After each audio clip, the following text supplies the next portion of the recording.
नमस्कार, आप देख रहे हैं सी न्यूज भारत। मैं हूं आपके साथ प्रिया श्रीवास्तव। स्वागत है आपका अलीगढ़ की खास बुलेटिन में, जहां बात करेंगे अलीगढ़ की कुछ खास और चुनिंदा खबरों पर। शुरुआत करते हैं अलीगढ़ से, जहां पर श्री राधा रमन गौ सेवा समिति के तत्वावधान में आयोजित श्री शिव महापुराण के तीसरे दिन माता सती और माता पार्वती जन्म का प्रसंग सुनाया गया। इसकी झलकियां जरा आप इस रिपोर्ट में देखिए। अलीगढ़ में श्री राधा रमन गौ सेवा समिति के तत्वाधान में आयोजित शिव महापुराण के तीसरे दिन व्यासपीठ के ब्रज रसिक श्री धन्वंतरी जी ने श्रद्धालुओं को माता सती दक्ष प्रजापति के यज्ञ में कैसे सती हुई थी, फिर हिमाचल के घर जन्म लेकर माता पार्वती के रूप में कैसे अवतरित हुई, श्री शिव महापुराण कथा प्रसंग एवं उत्सव समारोह में मुख्य यजमान पंकज जैन, परिवार सह यजमान उमेश चंद शर्मा, परिवार दैनिक यजमान पुष्पलता वासुदेव, सुभाष चंद्र वासुदेव, पवन गुप्ता एवं उमेश वासुदेव आदि रहे। शिव महापुराण कथा में उमेश सरकोडा, अशोक चौधरी, अरुणेश अग्रवाल, मनोज अग्रवाल आदि समिति सदस्य उपस्थित रहे। आइए जानते हैं इस विषय में पदाधिकारियों का क्या कुछ कहना था। क्या नाम है? मेरा नाम मधुर राठी है। आज किस तरह का कार्यक्रम किया गया है यहाँ पर? क्या आज जो हमारे यहाँ गौशाला श्री राधा रमन गौशाला में जो 3 दिन से श्री शिव महापुराण कथा का आयोजन हो रहा है, उसके तृतीय दिवस में माँ सती की जन्म कथा एवं माँ सती द्वारा भगवान राम का जो एक परीक्षण रामायण के दौरान दिया गया था, उसके बारे में आज कथा का की विषय वस्तु रही। किस तरह का अवसर देखने मिला? भक्तों में क्या? भक्तों में निरंतर उल्लास बढ़ ही रहा है, कथा के प्रति रुचि बढ़ी रही है, निरंतर संख्या में बढ़ोतरी जारी है। समाज के लिए किस तरह का संदेश देना चाहेंगे? देखिए, वैसे तो सभी देवी देवता है, लेकिन अगर साक्षात रूप में अगर देखा जाए तो धरती पर एक गौ माता ही ऐसी है जिनके अंदर में 33 कोटि देवी देवता निवास करते हैं। हम यही संदेश देना चाहेंगे कि अधिक से अधिक व्यवस्था में जितना यथा संभव हो सके गौ सेवा करें, लोगों को गौ सेवा के लिए प्रेरित करें। धन्यवाद। श्री शिव महापुराण का तृतीय दिवस है। धन्यवाद। अलीगढ़ से सी न्यूज संवाददाता संजीव शर्मा की रिपोर्ट। इसी के साथ बढ़ेंगे आगे, जहां उत्तर प्रदेश शासन द्वारा अलीगढ़ में भी जनवरी माह को सड़क सुरक्षा माह घोषित किए जाने के चलते परिवहन विभाग और यातायात पुलिस विभाग ने रफ्तार पकड़ ली है। कैसे, इस रिपोर्ट में देखिए।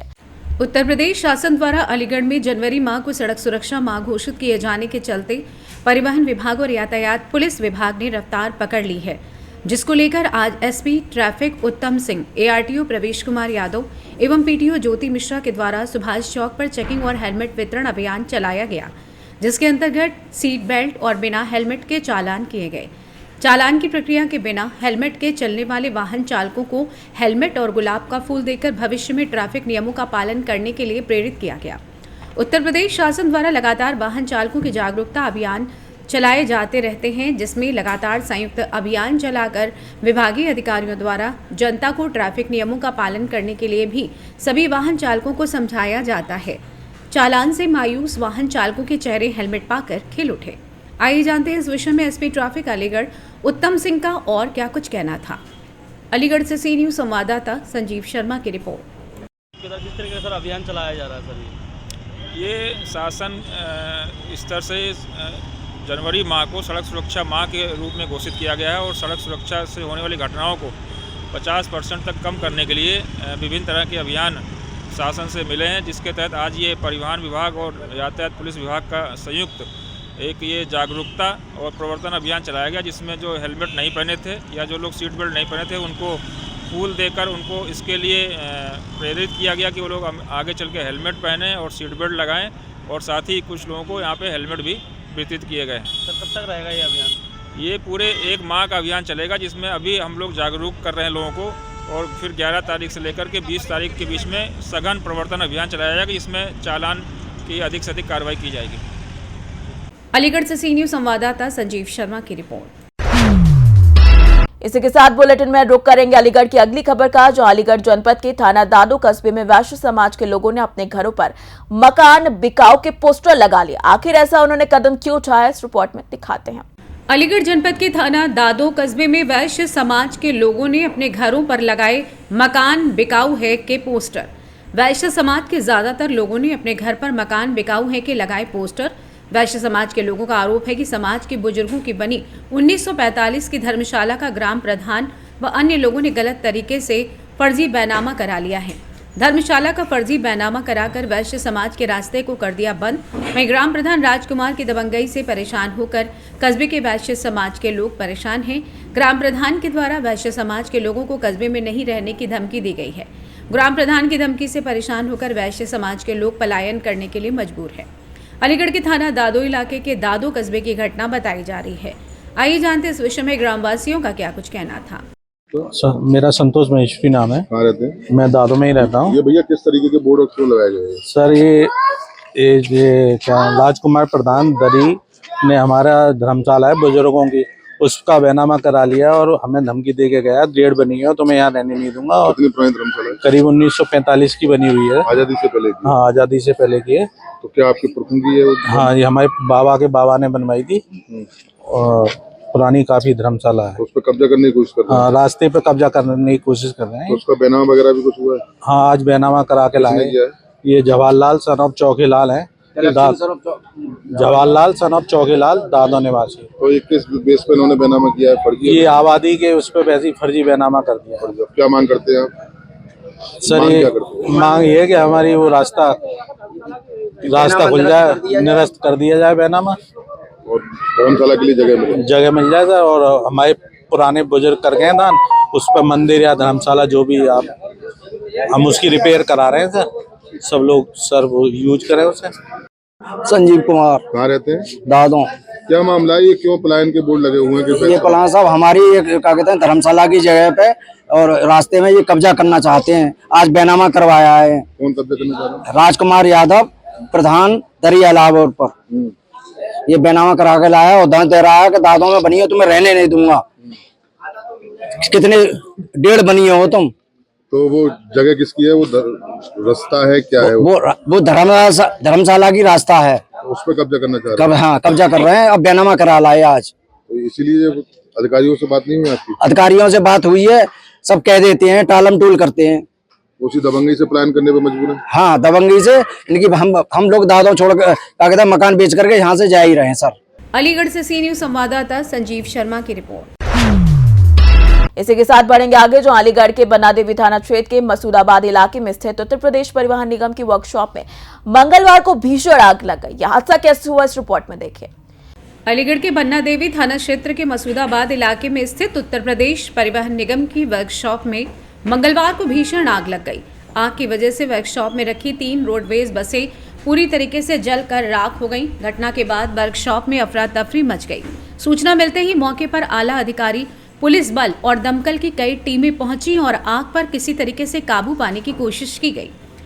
बता दें कि राहत और बचाव कार्य अभी जारी है। अधिकारियों ने बताया कि आग लगने के कारणों का फिलहाल पता नहीं चल पाया है। घटना की जांच शुरू कर दी गई है। आइए जानते हैं इस विषय में आरएम और परिचालक का क्या कुछ कहना था।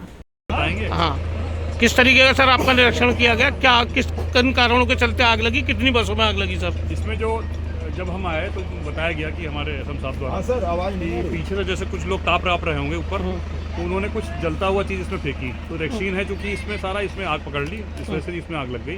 तुरंत दमकल टीम को बुला लिया गया और जो है आग बुझा दी गई। कितनी बसें सर इसमें क्षतिग्रस्त हुई हैं? ये ऑलरेडी नीलाम की बसेस थी, खाली इनकी वैक्सीन जली है, बहुत ज़्यादा इसमें नुकसान नहीं हुआ। कितनी बसें सर? एक ही बस है। अच्छा, लेकिन 3 नजर आ रही हैं सर जो बिल्कुल वो थोड़ा किसी में डैमेज हो ही आता है जब आसपास खड़ी हैं। टोटल बाकी डैमेज्ड बसें हैं, मतलब वैसे नीलाम की बसें हैं, कोई ऐसी दिक्कत नहीं। सर आपका कहना है कि सर ऊपर जो लोग आबादी के लोग हैं उन्होंने कुछ जलाकर फेंका जिसकी वजह से वर्कशॉप में आग लगी? कार्रवाई की जाएगी सर आपकी ओर से कोई? अब लिखित शिकायत दी जाएगी इसमें। ठीक सर, क्या नाम शुभ नाम लिखते हैं? सत्येंद्र वर्मा। ठीक सर। अलीगढ़ से सी न्यूज संवाददाता संजीव शर्मा की रिपोर्ट। इसी के साथ बढ़ेंगे आगे, जो ताले और तालीम के नाम से मशहूर अलीगढ़ इन दिनों पीतल के कारोबार को लेकर भी मशहूर होता नजर आ रहा है। पीतल के कारोबारियों के द्वारा अब अलीगढ़ में पीतल की मूर्तियों को निर्मित किया जा रहा है। रिपोर्ट देखिए। ताले और तालीम के नाम से मशहूर अलीगढ़ इन दिनों पीतल के कारोबार को लेकर भी मशहूर होता नजर आ रहा है। पीतल के कारोबारियों के द्वारा अब अलीगढ़ में पीतल की मूर्तियों को निर्मित किया जा रहा है। 500 से ज़्यादा पीतल की मूर्ति बनाने के छोटे छोटे कारखाने अलीगढ़ में मौजूद हैं, जहां लघु उद्योग की तर्ज पर पीतल कारोबारी उभरते हुए नजर आ रहे हैं। अलीगढ़ में जहां पहले तालों का काम होता था, हर घर में ताले बना करते थे, लेकिन अब पीतल की मूर्ति बनाने का काम अलीगढ़ में हर रोज बढ़ता नजर आ रहा है, जिसकी वजह से ग्राहकों की अच्छी डिमांड है, जिसकी वजह से यहां बनने वाली मूर्ति आसपास के जिलों व अन्य जगहों पर आकर्षण का केंद्र बन रही है, जिसकी वजह से ताले के बाद अब अलीगढ़ की मूर्ति भी विश्व में अपनी अलग छाप छोड़ रही है। सत्य प्रकाश के अलावा अलीगढ़ में मूर्ति बनाने का काम ओमवीर के द्वारा किया जा रहा है। ओमवीर अलीगढ़ के असावर के मूर्ति व्यापारी हैं, जिनके द्वारा अपनी मूर्तियों को घर पर तैयार करके इसकी खेप आसपास के जिलों में भेजी जाती है और साथ ही अन्य ऐसे बहुत से कारखाने जिनमें इन मूर्तियों का निर्माण कराया जा रहा है। अलीगढ़ जिले में लगभग 10,000 से ज्यादा लोग पीतल की मूर्ति बनाने में अपनी सहभागिता निभा रहे हैं। आइए जानते हैं कि इस विषय में कारीगरों का क्या कुछ कहना है। क्या नाम है? ये गणेश जी है। नाम क्या है? मेरा नाम सुभाष चंद्र है। सुभाष जी कितने सालों से काम कर रहे हैं? वो काम 20-25 साल हो गए, 24-25 साल हो गए, 25 क्या साल बना रहे हैं यहाँ पर? मैं सब तरह की मूर्ति बनाता हूँ। गणेश है, लक्ष्मी है, शंख है, किसी मूर्ति बना सब बनाता हूँ, हर तरह की मूर्ति। जो आप बनाते हैं किस तरीके से बनाई जाती है, किस मेटल की बनती है? ये पहले ढलाई होके आती है, उसके बाद में टक्कर पक्कर लगती है इनमें, फिर रिताई होती है, फिर मैं वेल्डिंग करता हूँ। वेल्डिंग के बाद में फिर रिताई होती है, फिर तैयारी होती है। हाथ पार बाद में लगते हैं, ये हाथ है बाद में लगेगा, ये बाद में लगेगा हाथ। पहले मतलब रिताई होगी, चिताई होगी, उसके बाद में हाथ लगेगा बेलने का। बेलने के बाद में फिर तैयार होगा माल, उसमें तेजा होगा, तेजा के बाद तैयार होगा माल। अच्छा, कितने तरह के भगवानों की मूर्ति बनाते हैं? ये कोई गिनती नहीं है इनकी, हर तरह के भगवान बनते हैं हमारे यहाँ। सबसे ज्यादा कौन से बनते हैं? सबसे ज्यादा गणेश, लक्ष्मी। अच्छा, इसमें हाथ और ये मुंह बाद में? हाँ, बाद में लगते हैं। बैठक भी है, बैठक इसी बाद में लगेगी। अच्छा, आजकल प्लास्टिक का जमाना है, प्लास्टिक की चीजें बनकर आ रही है, मूर्तियां भी क्या कहते हैं मिट्टी की प्लास्टिक की बाजारों में है, उसको देखिए उनकी डिमांड ज्यादा है कम है? आपको बनाते में कैसा लगता है? भगवान की मूर्ति बनाते हैं? हमें तो बढ़िया लगता है, खूब बनाते हैं भगवान का, दिन रात बनाते हैं भगवान की मूर्ति। भगवान की मूर्ति बनाने में गर्व होता है? और बहुत गर्व होता है। हम भगवान को बना रहे हैं, लोग उनकी पूजा करते हैं, बाहर विदेशों में पूजा होती है इनकी, हम यहाँ बनाते हैं। जी, क्या नाम है आपका? प्रेम बाबू। प्रेम बाबू, किस चीज का काम करते हैं? कितने सालों से? ये शंख बनते हैं, कई सारे आइटम बनते हैं हमारे कारखाने में, जिसमें ज़्यादातर ये शंख बनते हैं। 3-4 तरीके के शंख हैं जिन पे भगवान की आकृति है या कोई फूल पत्ती भी लगा दी जाती है, जैसे मतलब डिमांड होती है कस्टमर्स की, तो उस हिसाब से यह पार्टी। शंख बजते भी है क्या? हाँ, बजते हैं, बिल्कुल बजते हैं। शंख कितने पीसों में बनता है, कितना टाइम लगता है, क्या क्या काम किया जाता है इसका? इसकी सबसे पहले ढलाई आती है, जो बाहर से हम कराते हैं उसको। उसके बाद में छोटे छोटे पार्ट्स आते हैं बहुत ज़्यादा, उनकी फिर फीसिंग वगैरह होती है। जैसे कि अभी मैं इससे कर रहा हूँ, जैसे ये फीस लगा रहा हूँ, ऐसे ही इनके अंदर पार्ट लगे होते हैं, तो उसकी फीस वगैरह लगाई जाती है। फिर वहाँ पे वेल्डिंग के लिए जाते हैं, हमारी जो उधर चल रही है वेल्डिंग, उधर वेल्डिंग जाती है। फिर उसको हम इस रेती से साफ करते हैं, और फिर जैसे हमारे पास ये रेगमाल वगैरह है, इससे उसको साफ सफाई करते हैं बिल्कुल फिनिशिंग के लिए, कि कोई वो ना रहे, आवाज़ फटे ना उसके अंदर से, क्योंकि अंदरूनी आवाज़ घूमती है इसके अंदर, तब कहीं जाके उसमें से स्वर निकलता है, तो उससे फटनी चाहिए, तब जाके फिर दूसरे राउंड में इससे बड़ा आकार बन के आता है, तब तीसरे राउंड में ये लग के आते हैं, हमारे तीसरा फाइनल होता है। उसके बाद फिर ये पॉलिशिंग कटाई के लिए जाता है, मतलब आधी अधूरी पॉलिश बोलते हैं हम अपने, उसमें जाती है। उसके बाद ये बिना डिजाइन के आता है, मतलब पॉलिशिंग में सब साफ होके आएगा। उसके बाद जो होगा फिर यहाँ पे हमारे ये जो कारीगर लोग बैठे हैं, इससे ये सारी डिजाइन डाली जाती है। जैसे कि अभी इससे ये पड़ रही है, ये सारी डिजाइन हैं, ये छैनी, उनके पास बहुत सारी छैनी होती है, तो उससे ये डिजाइन डाली जाती है, ये पूरी पीस से ये डिजाइन डाली जाती है। उसके बाद फिर जब ये से कालापन है, तो इससे चमक लाने के लिए इससे तेजाब किया जाता है, कलर किया जाता है, मतलब तेजाब किया जाता है।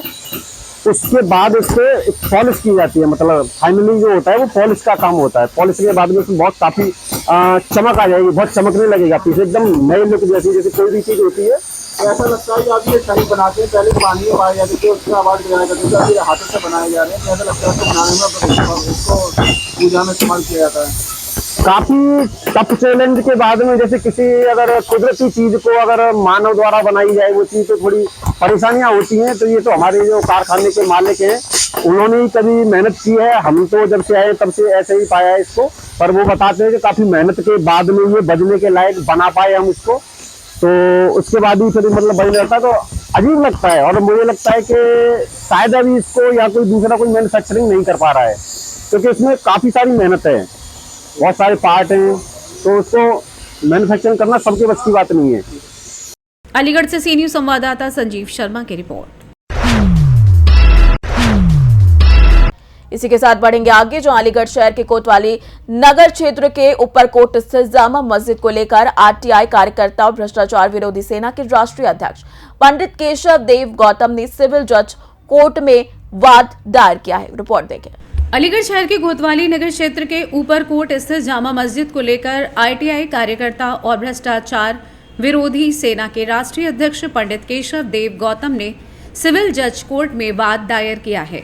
याचिका में दावा किया गया है कि इस स्थल पर पहले बौद्ध स्तूप, शिव मंदिर और जैन मंदिर हुआ करते थे।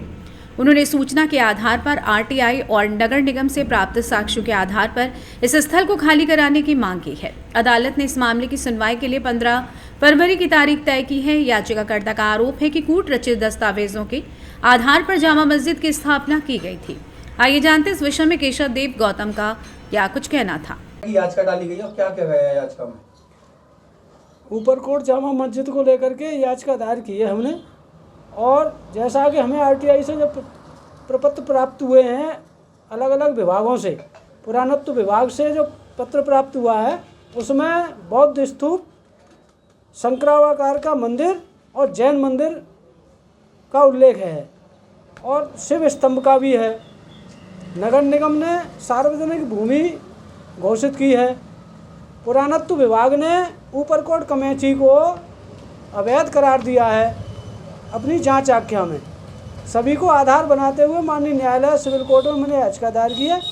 15 फरवरी 2025 उस पर सुनवाई की डेट है। अलीगढ़ से सी न्यूज संवाददाता संजीव शर्मा की रिपोर्ट। फिलहाल इस बुलेटिन में इतना ही। देश दुनिया की बाकी और खबरों के लिए आप बने रहिए सी न्यूज भारत के साथ।